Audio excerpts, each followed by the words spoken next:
আসসালামু আলাইকুম, সবাইকে স্বাগত। আজকের ভিডিওতে আমরা আলোচনা করব বাংলাদেশের বর্তমান কোঠা আন্দোলন নিয়ে।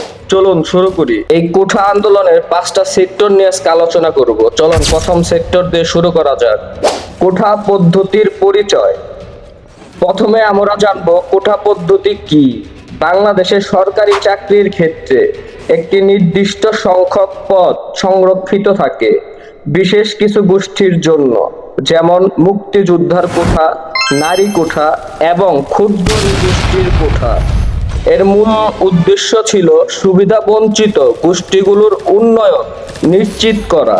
পয়েন্ট নাম্বার 2, কোঠা পদ্ধতির প্রয়োজনীয়তা ও সমালোচনা। এখন আমরা জানব কেন এই কোঠা পদ্ধতির প্রয়োজন ছিল এবং এর সমালোচনার কারণ। কোঠা পদ্ধতি সুবিধা বঞ্চিতদের জন্য